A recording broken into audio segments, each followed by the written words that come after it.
Good morning everyone, তোমরা সবাই কেমন আছো? আশা করছি সবাই ভালো আছো। আজকে আমি এক কাপ চা খেয়ে বেরিয়ে পড়লাম বাজারের উদ্দেশ্যে। আমার ভীষণ আজকে ইচ্ছা করছে দুপুরের খাবারটা মাছ ভাজা দিয়ে ভাত খাবো, তাই আমি বাটা মাছ নিতে বেরিয়ে পড়লাম বাজারের মধ্যে। কিন্তু এতগুলো মাছ দেখে লোভ সামলাতে পারলাম না, তাই একটু আমি চিংড়ি মাছও নিয়ে নিলাম। এখন একটা আর মাছ দেখতে পাচ্ছি, খুব সুন্দর একটা আর মাছ আছে, আর মাছটাও নিয়ে নিলাম। এখন আমি আমার জন্য একটু বাটা মাছ নেবো, বাটা মাছ নিয়ে বাড়ি যাব। বাড়িতে এসে মাছগুলোকে ভালো করে ধুয়ে নিয়ে বাটা মাছের মধ্যে লবণ হলুদ একটু সামান্য লঙ্কার গুঁড়ো দিয়ে মাখিয়ে কড়া করে ভেজে নিয়েছি। এখন আমি পাতে একটু গরম ভাত নিয়ে নেব। কাঁচা লঙ্কা নিয়েছি, পেঁয়াজ নিয়েছি, আর গরম ভাত নিয়ে বসে পড়েছি। তো বন্ধুরা, তোমরা কে কে ভালোবাসো এরকম গরম ভাত, পেঁয়াজ, কাঁচা লঙ্কা, আর যেই মাছ ভাজার তেল ছিল সেই মাছ ভাজার তেলটাও আমি উপর দিয়ে নিয়েছি।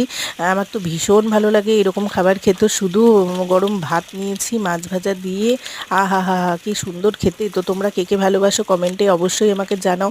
টাটা, বাই বাই, দেখা হবে আবার পরবর্তী ভিডিওতে।